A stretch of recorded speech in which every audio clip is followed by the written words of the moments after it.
July మాసంలో వృశ్చిక రాశి జాతకులకు గోచార ఫలితము ఎలా ఉందో తెలుసుకుందాం.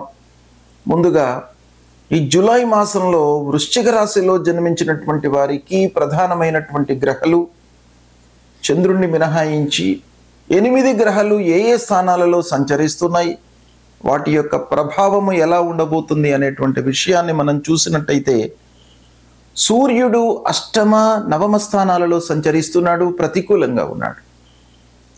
కుజుడు దశమ స్థానంలో ప్రతికూలంగా సంచరిస్తున్నాడు. బుధుడు 9వ స్థానంలో అనుకూలంగా ఉన్నాడు. గురువు అష్టమ స్థానంలో ప్రతికూలంగా ఉన్నాడు. శుక్రుడు 26వ తారీఖు వరకు సప్తమ స్థానంలో ప్రతికూలంగా ఉన్నాడు. చివరిలో అష్టమ స్థానంలోకి ప్రవేశిస్తున్నాడు, అనుకూలంగా ఉన్నాడు.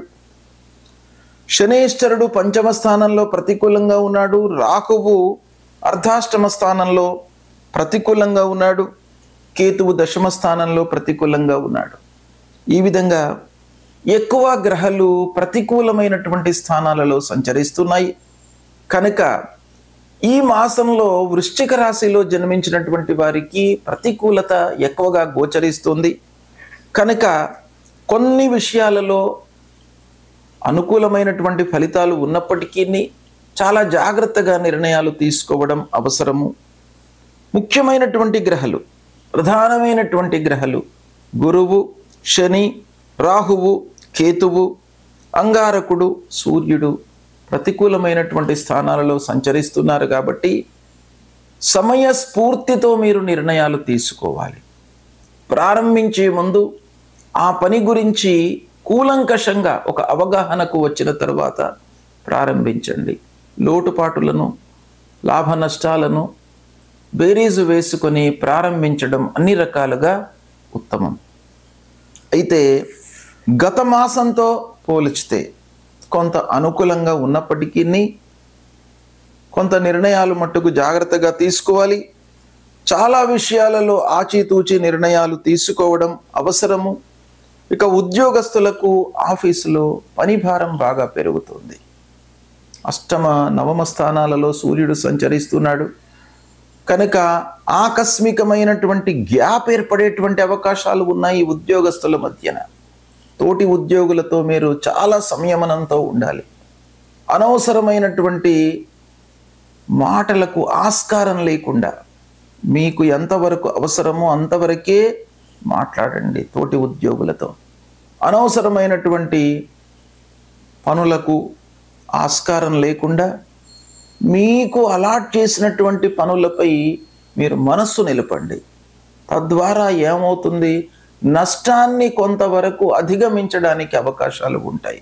బ్యాడ్ నేమ్ రాకుండా ఉంటుంది. ఆఫీసులో మీరు చేసేటువంటి పనితనానికి గుర్తింపు లభించే అవకాశము ఉంటుంది. ఇక అధికారులతో జాగ్రత్తగా ఉండాలి. ఉద్యోగస్తులు అనవసరమైనటువంటి విమర్శలకు గురయ్యే అవకాశాలు ఉన్నాయి. ఆదరణ కరువవుతుంది. అంటే మీ మాటకు సపోర్ట్ అనేటువంటిది తక్కువగా లభిస్తుంది ఈ సమయం లోపల. కాబట్టి చాలా జాగ్రత్తగా మీరు మాట్లాడాలి. ఇక మనస్తాపానికి, భయానికి, ఆందోళనకు గురి అయ్యేటువంటి అవకాశాలు ఉంటాయి. కాబట్టి కొంత జాగ్రత్తగా నిర్ణయాలు తీసుకోండి.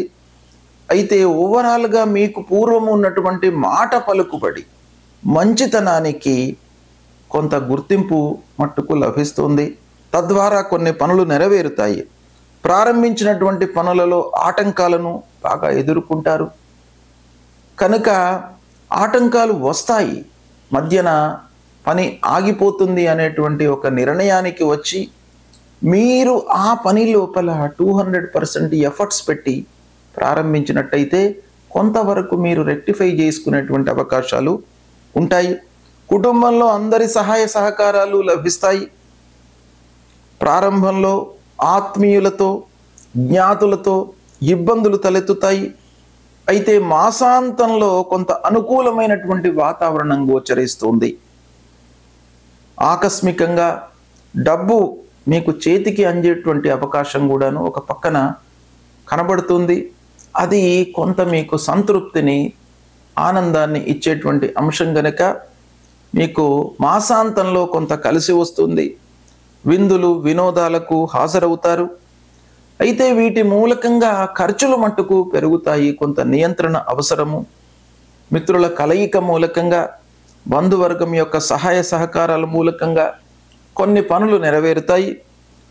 వృత్తిలో కాంపిటీటర్స్తో మీరు ఇబ్బందులను ఎదుర్కొనేటువంటి అవకాశాలు ఉన్నాయి. మీరు చేసేటువంటి పని లోపల కాంపిటీటర్స్ను ఎదుర్కోవలసినటువంటి స్థితి ఏర్పడుతుంది. కాబట్టి కొంత మీరు చేస్తున్నటువంటి పని లోపల నైపుణ్యాన్ని మీరు ప్రదర్శించాలి. కాంపిటీటర్స్ను ఎదుర్కోవాలి అనంటే ఎన్నో రకాల మనము స్టెప్స్ తీసుకోవాల్సి వస్తుంది. నైపుణ్యానికి ప్రాధాన్యత ఇవ్వాలి, నాణ్యతకు ప్రాధాన్యత ఇవ్వాలి. వ్యాపారస్తులు చేసేటువంటి వ్యాపారంలో మీరు ఒక సజావుగా ముందుకు వెళ్ళడము, కొన్ని నిర్ణయాలు సమయస్ఫూర్తితో తీసుకోవడము, ఇవన్నీ కూడాను అవసరము. పాత బకాయిలు మట్టుకు మీకు వసూలవుతాయి, చేతికి అందుతాయి. వాహనం మూలకంగా ఖర్చులు గోచరిస్తున్నాయి. కాబట్టి వాహనములతో కొంత జాగ్రత్తగా ఉండండి. ఓవరాల్గా ఈ మాసంలో మిగతా అన్ని రంగాలలో కొన్ని ఇబ్బందులు ఎదుర్కొన్నప్పటికీ వ్యాపారస్తులు కొంతవరకు సంతృప్తిగానే ఉంటారు. చేతిలో ఉన్నటువంటి వ్యాపారము సజావుగా ముందుకు కొనసాగుతుంది. ఇబ్బందులు లేకుండా మీరు ఆ వ్యాపార లావాదేవీలను పూర్తి చేయగలుగుతారు. కొత్త ఒప్పందాలను చేసుకునేటువంటి అవకాశం కూడాను కొంతవరకు కనబడుతుంది. అయితే మిగతా గ్రహాల యొక్క ప్రతికూలత మూలకంగా కొత్త వ్యాపారాన్ని ప్రారంభించకుండా ఉండడమే మంచిది. ఈ మాసంలో చేతిలో ఉన్నటువంటి వ్యాపారానికే ప్రాధాన్యత ఇవ్వండి. అందులోనే మీరు సంతృప్తిగా మీరు వ్యాపారం చేయండి. మీకు లాభాలు చేకూరేటువంటి అవకాశాలు ఉన్నాయి. ఓవరాల్గా మీరు ఈ మాసంలో ప్రతి నిర్ణయంలోనూ మనస్సు నిలిపి 1కి 4 సార్లు ఆలోచించి నిర్ణయాలు తీసుకోవడం మంచిది. ఖర్చులను నియంత్రించుకోవడము, అనవసరమైనటువంటి విషయాల్లో తలదూర్చకుండా ఉండడము ఈ మాసంలో మీకు చాలా అవసరము.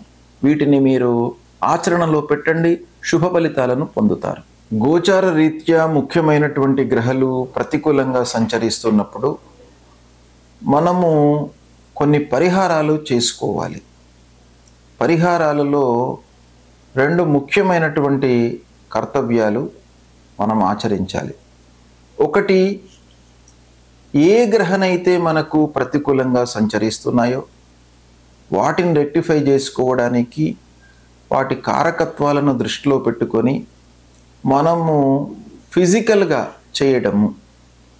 శని బాగాలేడు, ఆర్థికమైనటువంటి ఇబ్బందులు వచ్చే అవకాశాలు ఉంటాయి. కాబట్టి దానికి ఆర్థికపరమైనటువంటి ఖర్చులను మనం తగ్గించుకోవడము, నియంత్రించుకోవడము, ఆదాయ మార్గాలను పెంచుకోవడము, వ్యాపారంలో కొంత జాగ్రత్తలు తీసుకోవడం, ఇవన్నీ కూడాను మనం చేయవలసినటువంటి విషయాలు.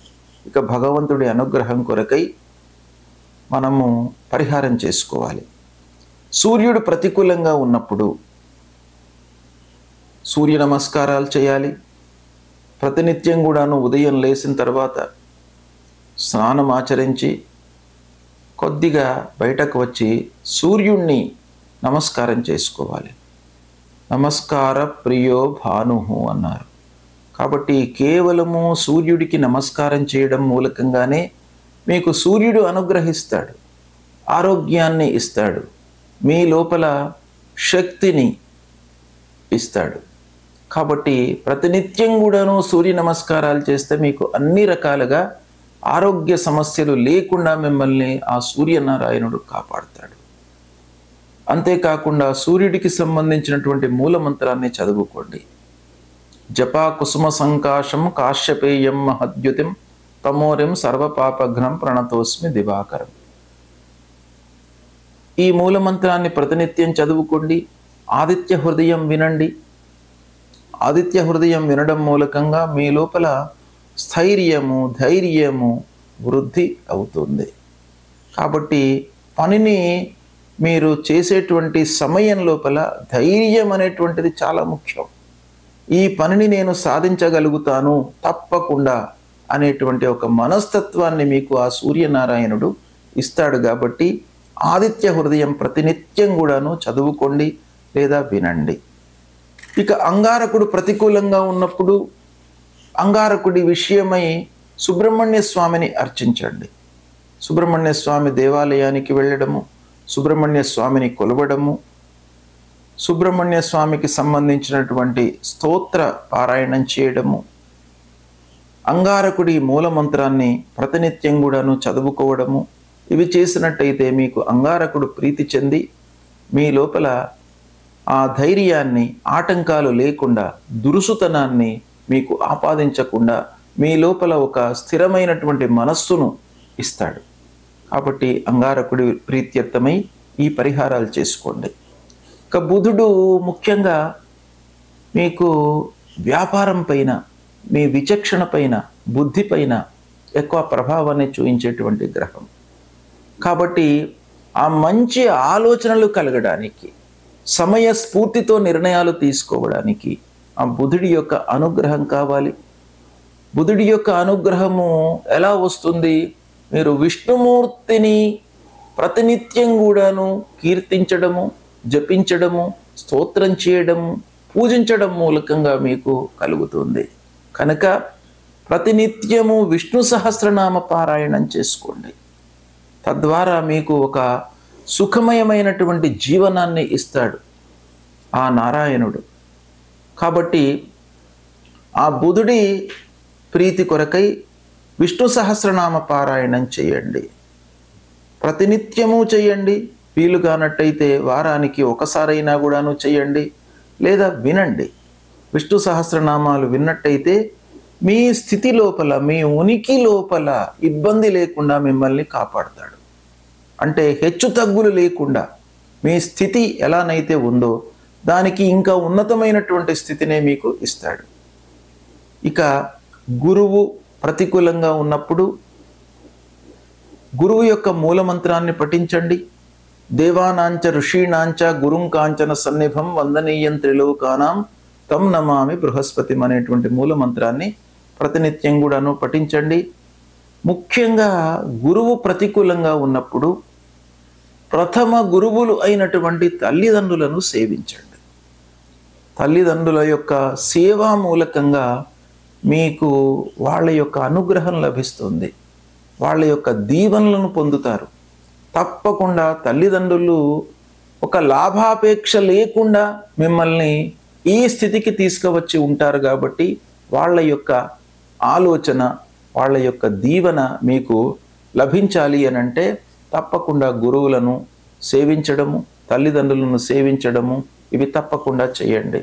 దత్తాత్రేయ స్వామిని కొలవండి, సుబ్రహ్మణ్య స్వామిని, దక్షిణామూర్తిని కొలవండి. ఇవి చేయడం మూలకంగా మీకు గురువు ప్రీతి చెంది ఆ గురువు మూలకంగా కలిగేటువంటి ప్రతికూలం దూరం అవుతుంది. ఇక శుక్రుడు ప్రతికూలంగా ఉన్నప్పుడు లక్ష్మీ అమ్మవారిని కొలవండి. లక్ష్మీ అష్టోత్తరాన్ని ప్రతినిత్యం కూడాను చదవండి. చేసినట్టయితే ఆ శుక్రుడు ప్రీతి చెందుతాడు. ఇక శనీశ్వరుడు ప్రతికూలంగా ఉన్నప్పుడు శని నిమిత్తమై శనికి సంబంధించినటువంటి మూలమంత్రం నీలాంజన సమాభాసం రవిపుత్రం యమాగ్రజం ఛాయా మార్తాండ సంభూతం తం నమామి శనైశ్చరం అనేటువంటి మూలమంత్రాన్ని ప్రతినిత్యం కూడాను చదవండి. శనికి సంబంధించినటువంటి స్తోత్రాన్ని కూడాను పారాయణం చేసుకోండి. హనుమాన్ చాలీసా పారాయణం చేయండి.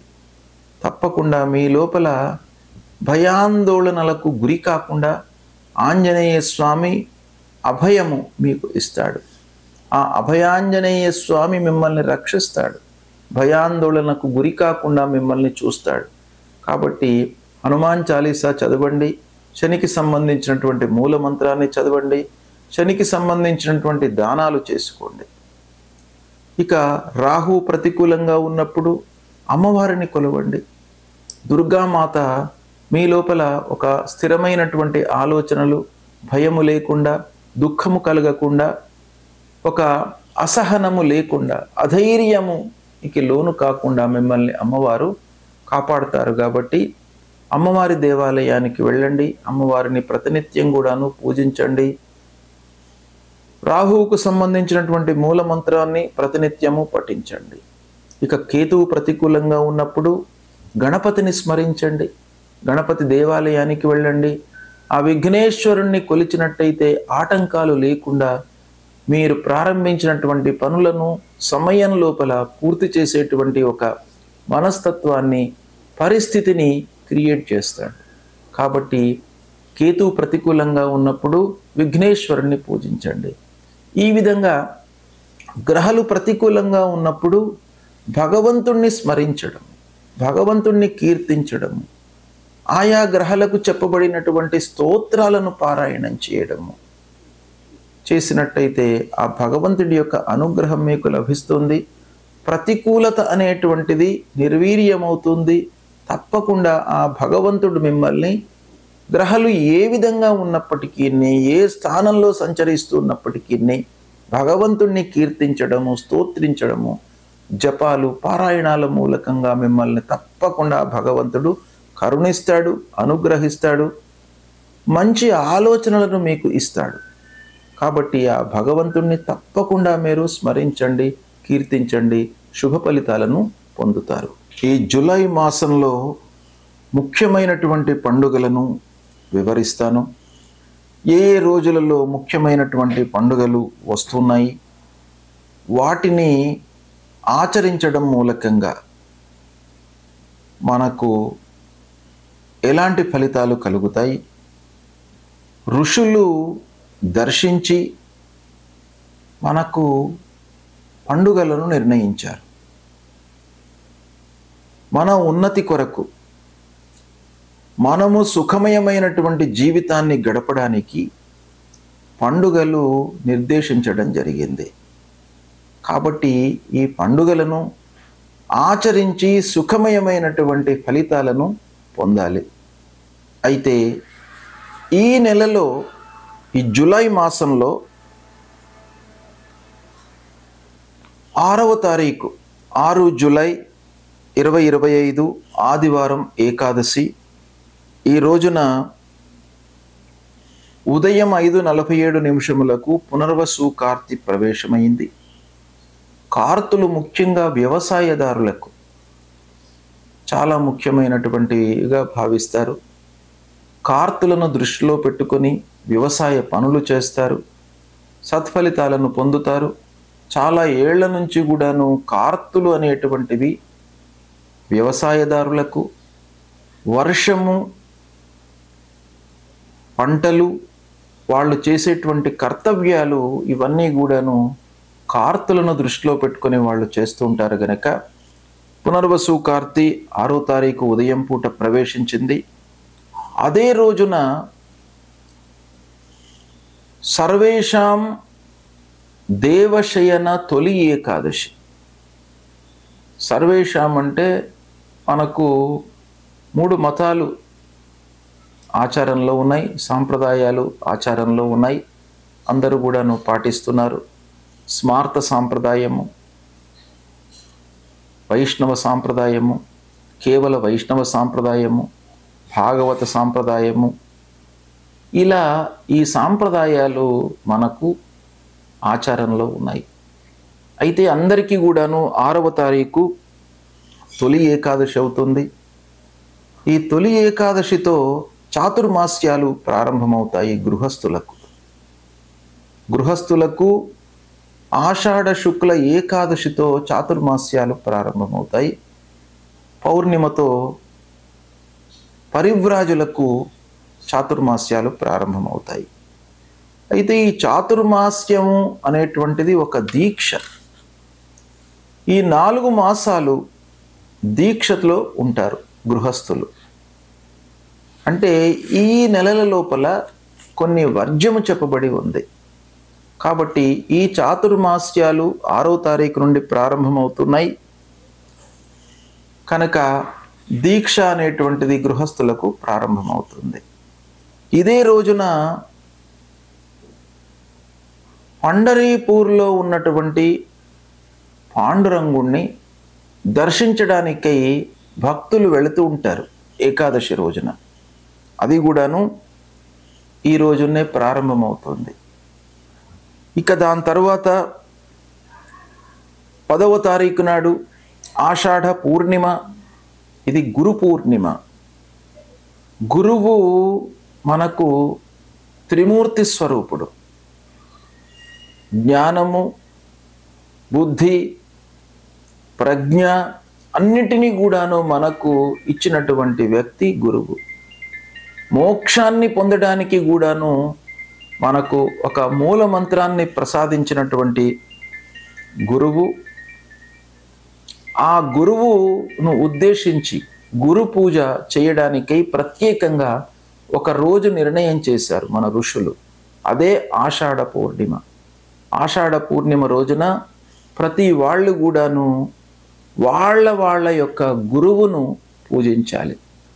విద్యా గురువు కానివ్వండి, జ్ఞానాన్ని ప్రసాదించడానికి ఎవరైతే మనకు మూల మంత్రాన్ని ఉపదేశించారో అలాంటి గురువును, తర్వాత దత్తాత్రేయ స్వామిని, దక్షిణామూర్తిని, ఇలా గురువును పూజించడానికై మనకు ప్రత్యేకంగా ఆషాఢ పూర్ణిమ గురు పూజోత్సవం జరుపుకోవాలి అనేటువంటి ఉద్దేశంతో ఆషాఢ పూర్ణిమ రోజున మనకు ఋషులు నిర్దేశించారు గనక ఆ రోజున మనము అందరం కూడాను గురువులను పూజించాలి. అది 10వ తారీఖు నాడు వస్తుంది. ఇక 14 జూలై సంకష్టహర చతుర్థి వ్రతం. ఈ సంకష్టహర చతుర్థి వ్రతాన్ని ఆచరించడం మూలకంగా మనము ఇబ్బందులను ఎదుర్కొంటున్నటువంటి అన్ని ఇబ్బందులు కూడాను ఈ వ్రతము ఆచరించడం మూలకంగా దూరం అవుతాయి. అంటే ఈ వ్రతములోనే మనకు ఈ పేరులోనే ఉంది సంకష్టహర చతుర్థి వ్రతం. సంకటహర చతుర్థి వ్రతం అన్ని సంకటాలను, ఇబ్బందులను దూరం చేసేటువంటి వ్రతం సంకష్టహర చతుర్థి వ్రతం. ఇది 14వ తారీఖు నాడు వస్తుంది. ఈ వ్రతం యొక్క విధానం ఏంటంటే ఉదయం నుండి కూడాను మనము ఉపవాసంతో ఉండి గణపతిని ప్రార్థించి గణపతికి షోడశోపచార పూజ, అభిషేకము, పారాయణాలు చేసి చంద్రోదయం తర్వాత అంటే చంద్రుణ్ణి చూసిన తర్వాత, ఈరోజు చంద్రోదయము రాత్రి 9:42 ఉంది. ఆ 9:42 తర్వాత మనము మళ్ళీ భోజనం చేయాలి. ఇది ఈ వ్రతం యొక్క విధానం. అంటే ఉదయం నుంచి కూడాను ఉపవాసంతో ఉండి చంద్రుణ్ణి దర్శించిన తర్వాత ఉపవాస దీక్ష వదిలి అప్పుడు మనం భుజించడము, తర్వాత ఈ గణపతిని స్మరించడము, అభిషేకం చేయడము ఈ వ్రతానికి సంబంధించినటువంటి విధానము. దీన్ని మనము పాటించడం మూలకంగా కష్టాల నుండి బయటపడతాము, ఇబ్బందుల నుండి విముక్తులమవుతాము. మనకు ఆ గణపతి అభయాన్ని ఇస్తాడు. అంటే ఒక వరద గణపతి, అంటే మనము కోరినటువంటి కోరికలను తీరుస్తాడు, అభీష్ట కార్యసిద్ధి కలుగుతుంది. ఇక 16వ తారీఖు నాడు కర్కాటక సంక్రమణ. కర్కాటక సంక్రమణ సాయంత్రం 5:32 ప్రవేశిస్తుంది. దీని తర్వాత దక్షిణాయనం ప్రారంభమవుతుంది. కర్కాటక సంక్రమణతో దక్షిణాయనం ప్రారంభమవుతుంది. మకర సంక్రమణతో ఉత్తరాయణం ప్రారంభమవుతుంది. కనుక ఈ దక్షిణాయనం ప్రారంభమైన తర్వాత కొన్ని ముఖ్యమైనటువంటి పనులు నిషిద్ధమని శాస్త్రం చెప్పింది. దక్షిణాయనంలో ఉపనయనాది కార్యక్రమాలు పనికిరావు, చాతుర్మాస్యం లోపల కూడాను వివాహాది శుభకార్యాలు పనికిరావు అని కొంత చెప్పబడినప్పటికీ కొంతమంది ఋషులు కొన్ని ప్రత్యేకమైనటువంటి మాసాలు పనికి వస్తాయి అనేటువంటి విషయం కూడాను ఉంది గనక చాతుర్మాస్యాల లోపల శ్రావణ మాసం ఆచారంలోకి వచ్చేసింది. శ్రావణ మాసంలో వివాహాది శుభకార్యాలు చేస్తున్నారు. అయితే ఈ కర్కాటక సంక్రమణతో దక్షిణాయనం ప్రారంభమవుతుంది. సంక్రమణ ప్రారంభమైన తర్వాత ఉదయం నుండి ఈ ప్రవేశం వరకు సంక్రమణ పుణ్యకాలం ఉంటుంది. ఈ పుణ్యకాలం లోపల పితృదేవతలను ఉద్దేశించి తర్పణాదులు సమర్పించినట్టయితే పితృదేవతలు ప్రీతి చెంది మనను అనుగ్రహిస్తారు. కనుక ఈ సంక్రమణ రోజున నదీ స్నానం కానీ, దగ్గర ఉన్నటువంటి ఏదైనా కూడా తటాకానికి కానీ వెళ్ళి స్నానం ఆచరించి పితృదేవతల ప్రీత్యర్థమై తర్పణాలు మనం వదిలినట్టయితే ఆ పితృరూపంలో, భగవంతుని రూపంలో ఉన్నటువంటి ఆ పితృదేవతలు మనను అనుగ్రహిస్తారు. ఇక తర్వాత 23 జూలై మాస శివరాత్రి.